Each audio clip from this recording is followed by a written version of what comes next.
پاؤں ہوں گے اس طرح بیٹھے گا. حضور اپنی والدہ کی قبر پہ ایسے گیا ہے.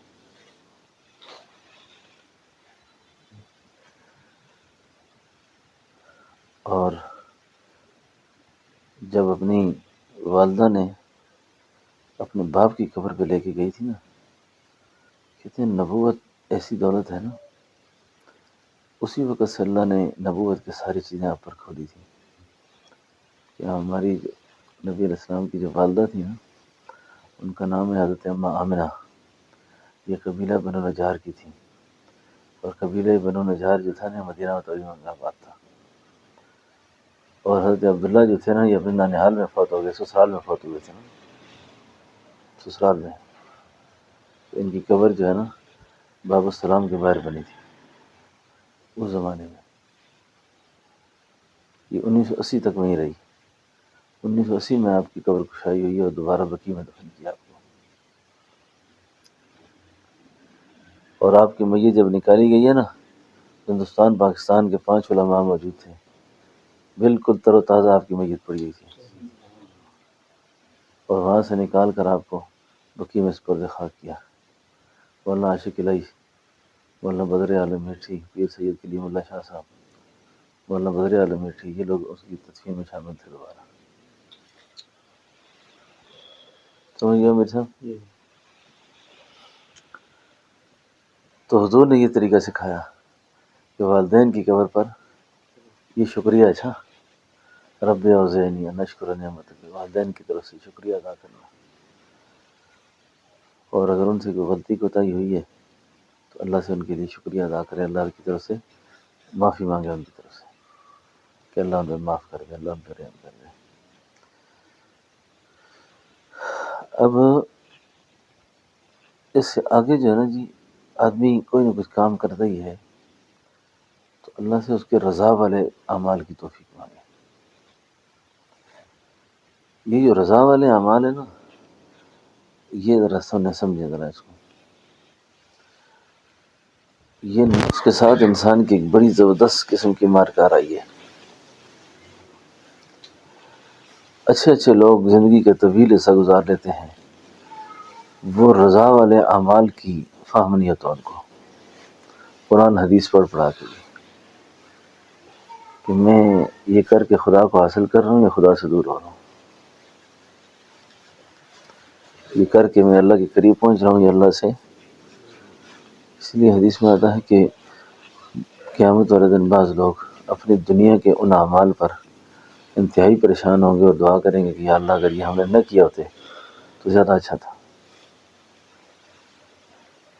تو نہ کیا ہوا کہ جوا نہیں کھیلا تھا انہوں نے، شراب نہیں پی، کوئی حرام نہیں کیا تھا، کام دین کا کیا تھا لیکن دنیا کے لیے کیا تھا. اللہ مقصود نہیں تھا اس کا، اللہ کی رضا مقصود نہیں تھی. بس تو اللہ ان اعمال کی توفیق دے جن اعمال سے تو راضی ہے، تیری رضا والے اعمال، اور ان اعمال کی توفیق نہ دے جن سے تو ناراض ہے.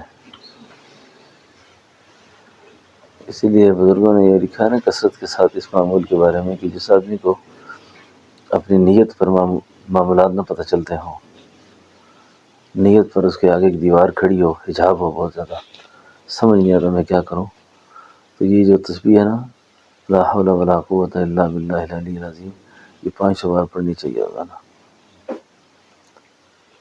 کیونکہ برائی سے بچنے کا حول اور نیکی کرنے کی ہمت یہ اللہ کی توفیق کے بغیر نہیں ہے.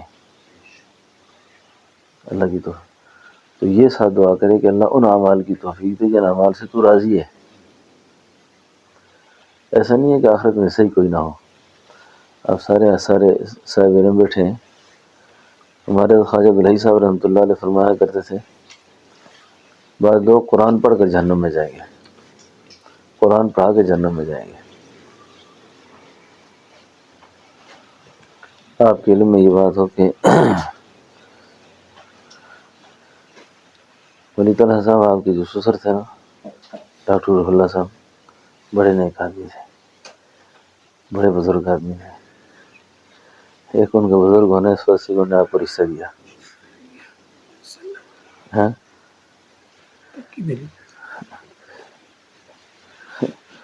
مجھے کہہ رہے تھے آپ کا میسج میں نے سنا، میں نے اس کو رشتہ دے دیا. ڈاکٹر صاحب بڑا آدمی تھا، پتہ نہیں میں بات کیا کرنے لگا. ہاں ڈاکٹر رح اللہ صاحب نے ایک بیان مرتب کیا تھا، میری لائبریری میں ان کے ہاتھوں کا لکھا پڑا ہے، ڈاکٹر صاحب کے ہاتھ کا لکھا ہوا ہے، قلمی ہے. میں نے بہت ڈھونڈا ملا نہیں، لیکن ہے صحیح کیونکہ میں نے وہ پڑھا ہے سارا. یہ بیان حضرت جی مولانا یوسف صاحب رحمۃ اللہ علیہ کا ہے، اور اس کی فوٹو کاپی ہے میرے پاس، یہ کسی نے مجھے دی تھی کوئٹہ میں. ڈاکٹر صاحب نے وہ بیان قلم بند کیا، حضرت جی مولانا یوسف صاحب کا جو زندگی کا آخری بیان تھا، وہ آخری بیان جو بلال پارک لاہور میں کیا، اس میں خطبے کے بعد آپ نے یہ حدیث بیان کی. ارشاد فرمایا کہ نبی کریم صلی اللہ علیہ وسلم کی ایک حدیث ہے جو سیدنا حضرت امیر معاویہ رضی اللہ عنہ نے سیدنا حضرت ابو ہریرہ سے پوچھا کہ ابو ہریرہ مجھے کوئی نصیحت کرو، اور ایسی کوئی حدیث سناؤ جو آپ نے براہ راست نبی علیہ السلام سے سنی ہو کہ من جملہ الفاظ اس طرح کے ہیں. تو سیدنا ابو ہریرہ جب بیان کے لیے کھڑے ہوئے تو گر گئے، دوبارہ بیان کرنے کے لیے کھڑے ہوئے پھر گرے، سوارا کھڑے ہوئے پھر گرے، اور پھر اپنے آپ کو سنبھالا اور ارشاد فرمایا کہ میں نے نبی کریم صلی اللہ علیہ وسلم کو یہ فرماتے ہوئے سنا ہے کہ جہنم کی آگ جس شخص کو بنیاد بنا کر دہکائی جائے گی وہ ریاکار ہوگا. تو اللہ سے ان اعمال کی توفیق مانگیں جن اعمال سے اللہ راضی ہیں، وہ بے شک تھوڑے سے ہوں لیکن رضا والے ہوں، رضا والے ہوں کہ اللہ راضی ہے. تو جب اللہ راضی ہو گئے تو بس آپ کو پھر کوئی روک نہیں سکتا اس بات سے کہ آپ زمرے صالحین میں شامل ہو جائیں گے، آپ سیدھے صالحین میں شامل ہو جائیں گے. تو اللہ سے اس کی توفیق مانگنی چاہیے. مرنے کے بعد اگر ہمارے بید کھل جائیں تو کھل جائیں، یعنی زندگی میں کوئی ایسے بید نہ کھلیں جو صرف اللہ کے ساتھ خاص ہوں. ہمارے ادھر تو مجھے کہنے لگے ایسا کام بھی نہ کچھ ہو جو بیوی کو بچوں کو کسی کے علم میں نہ ہو، وہ نیکیاں جس کے ساتھ کی ہیں اس کو پتہ اور اللہ کو پتہ ہو. اور ایسا کرنے والے کو موت اللہ تعالیٰ بہت عافیت سے دیں گے، اس کی موت بڑی آسان ہوگی، اس کا خاتمہ اللہ اچھا کریں گے. صحابہ اکرام کو ان چیزوں کا بہت اہتمام تھا نا، کہ میرے اس اعمال کے اندر اللہ کی رضا ہے کہ نہیں ہے، اور اس میں رضا شامل ہے. مدائن جب فتح ہوا تو کسریٰ کے بادشاہ کا تاج جو صحابی لے کر آئے تھے، تاریخ اس کا نام بتانے پہ خاموش ابھی تک، تاریخ اس صحابی کا نام نہیں بتا رہی جس نے کسریٰ کے بادشاہ کے سر میں کھڑی ماری تھی اور تاج کو اٹھایا اور فاتحانہ انداز میں اپنی چھڑی پر تاج کو لہرائے ہوئے باہر آ رہے تھے. تو امیر لشکر نے اس صحابی سے پوچھا تھا اے خدا والے، وہ نام کیا تیرا، اتنا بڑا کارنامہ کر بیٹھا تو، کیا نام ہے تیرا، کیا نام ہے تمہارا؟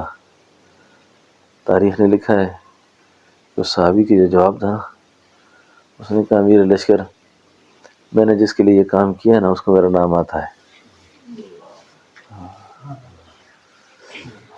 جس کے لیے میں یہ کر بیٹھا ہوں نا اس کو پتہ ہے اس کا کیا نام ہے. ہاں یہ ہے رضا والے اعمال،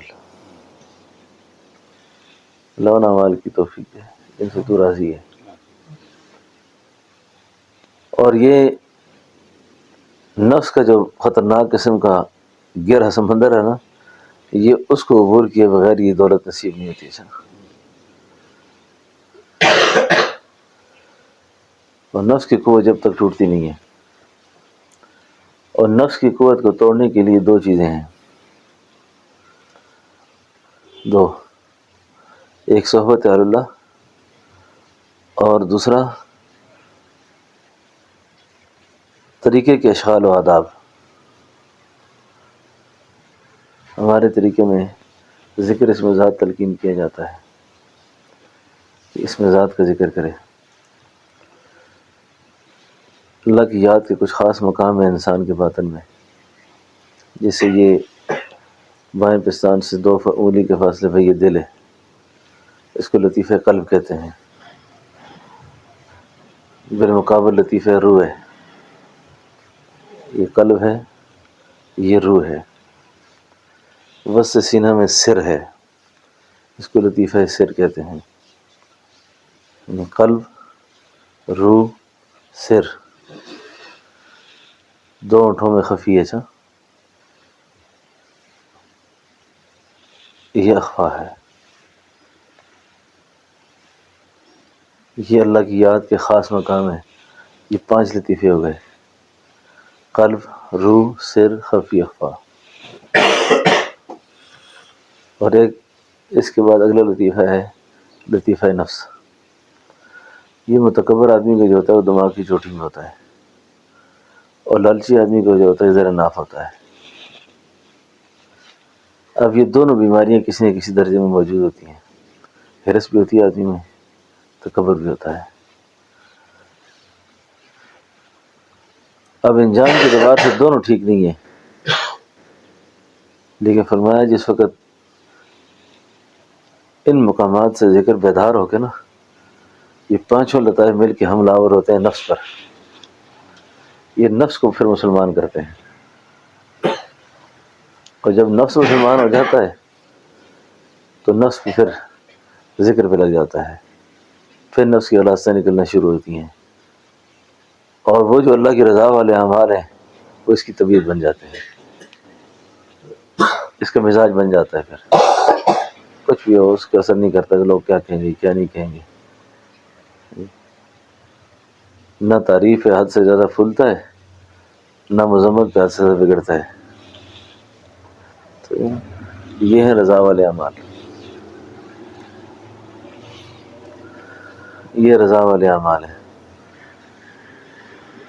قلب، روح، سر، خفی، اخفا، ان مقامات پر کل بھر پر ہی ذکر کرے، تھوڑی دیر مراقبہ صبح و شام میں، اللہ کی توفیق سے باقی لطائف بھی زندہ ہو جائیں گے، اور جو پھر رضا والے اعمال ہیں وہ نصیب ہو جائیں گے۔ سمجھائی نا؟ اور پھر اخلاق حمیدہ اور صاف حمیدہ پیدا ہوں گے، اور اخلاق رذیلہ جو ہیں ان کا نکلنا شروع ہو جائے گا۔ جب وہ نکلنا شروع ہو جاتے ہیں اور صفات حمیدہ پیدا ہوتی ہیں، اس کو قرآن کہتا ہے پھر یا ایتھا النفس المطمئنہ، اے اطمینان والے نفس، ارجعی الی ربک راضیۃ مرضیہ۔ یہ جو آپ کے ملتان شہر میں بہت بڑے صاحب مقام ولی گزرے ہیں نا، خواجہ بہاؤالدین زکریا ملتانی رحمۃ اللہ علیہ، انہوں نے 130 سال عمر پائی ہے، بڑی عمر پائی ہے۔ ان کے بیٹے کا کیا نام تھا؟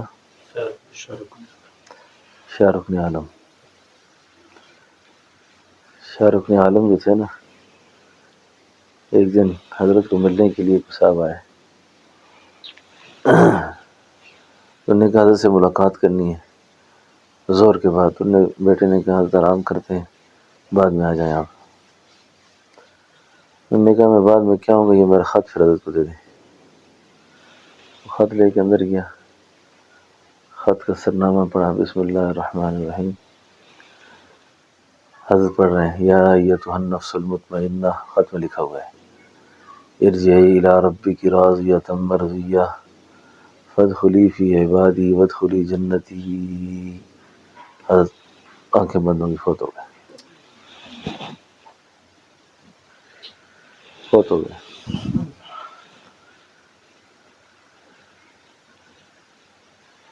ایسے یہ مرجع خلائق نہیں بنے ہوئے سا، پاگل ہی ہے، مر کی بات یاد کر رہے ہیں۔ زندہ ہو جاتے ہیں جو مرتے ہیں حق کے نام پر، اللہ اللہ موت کو کس نے مسیحا کر دیا۔ زندہ ہو جاتے ہیں جو مرتے ہیں، فنا فی اللہ کی تہ میں بقا کا راز مضمر ہے، جسے مرنا نہیں آتا اسے جینا نہیں آتا۔ تو اللہ ان اعمال کی توفیق دے، پھر ان اعمال کی ایک تاثیر دنیا میں رہ جاتی ہے۔ اس لیے اللہ والوں کا فیض مرنے کے بعد بھی ختم نہیں ہوتا۔ دنیا کے اعتبار سے جو بوڑھا ہو گیا ختم ہو گیا، دین کے اعتبار سے جو بوڑھا ہو گیا اور تبرک ہو گیا، مر کے اور قیمتی ہو جاتا ہے، مرنے کے بعد زیادہ قیمت لگتی ہے۔ ٹھیک ہے، تو یہ اس کے پیچھے جو تاثیر ہوتی ہے نا، یہ رضا والے اعمال کی ہوتی ہے، رضا والے اعمال کی، کہ اللہ ان اعمال کی توفیق دے جن سے تو راضی ہے۔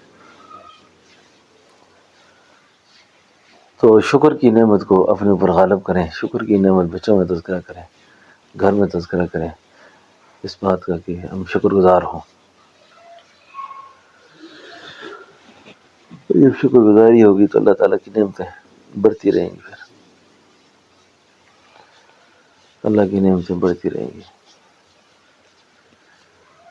اور شکر کے ذریعے سے جو ایک دفعہ نعمت کا بڑھنا شروع ہو جائے نا، تو پھر اللہ سے نام کو واپس نہیں کرتے اس وقت تک جب تک کہ نسلوں میں کوئی ناقدری نہ کرے، نسلوں میں ناقدری نہ کرے۔ اور جب ناقدری شروع ہو جائے نا، ناشکری، رزق روٹ جاتا ہے اس گھر سے، رزق ختم ہو جاتا ہے، روٹ جاتا ہے، سکون ختم ہو جاتا ہے، اطمینان ختم ہو جاتا ہے۔ پھر اس اللہ کے روٹھے ہوئے رب کو منانا جو ہے نا، بس وہ اللہ ہی مانتے ہیں پھر، لیکن بڑے امتحان سے دو چار ہوتا ہے آدمی۔ اللہ کی ناراضگی بڑی ناشکری کی وجہ سے بہت آتی ہے، تباہ برباد ہو جاتا ہے آدمی، کچھ بھی نہیں بچتا آدمی کا۔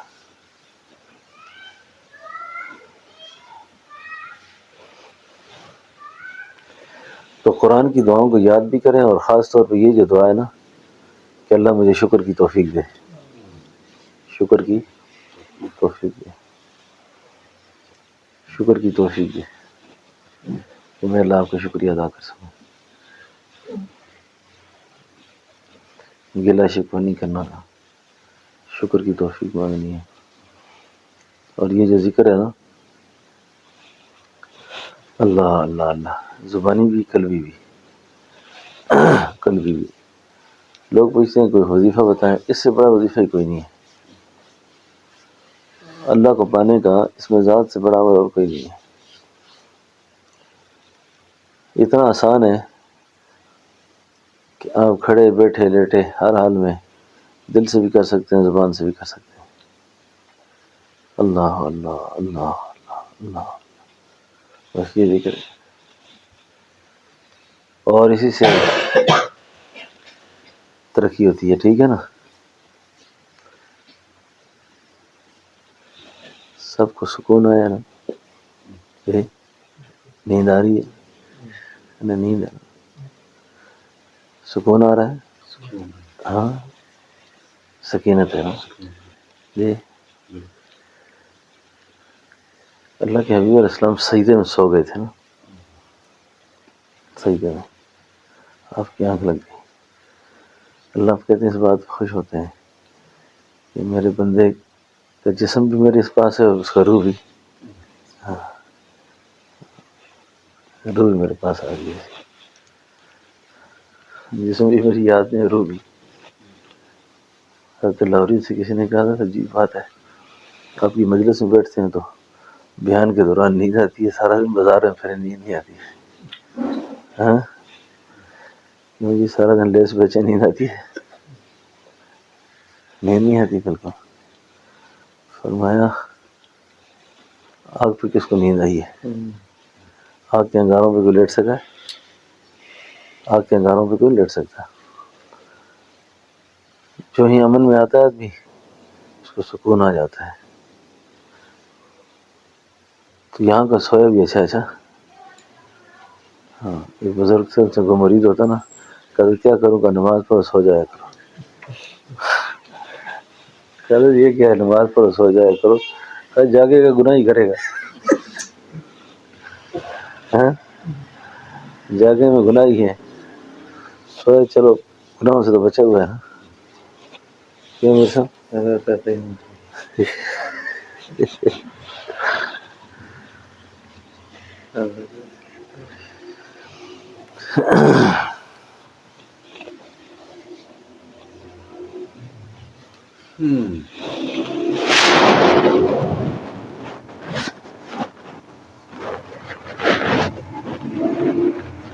میں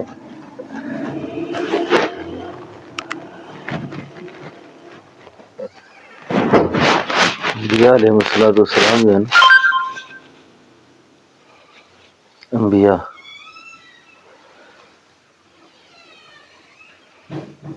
کوئی نبی ایسا نہیں گزرا جس کے چاہنے والوں نے اس نبی کی صورت کو، سیرت کو اس طرح محفوظ کیا ہو جس طرح اللہ کے نبی کی صورت محفوظ ہوئی ہے. یعنی اس کی مثال نہیں ہے. مثلا شمائل جیسے بیان ہوئے نا کہ آپ صلی اللہ علیہ وسلم کا چہرہ مبارک کیسا تھا، نکال کے دیں. آپ کے دندان مبارک کیسے تھے،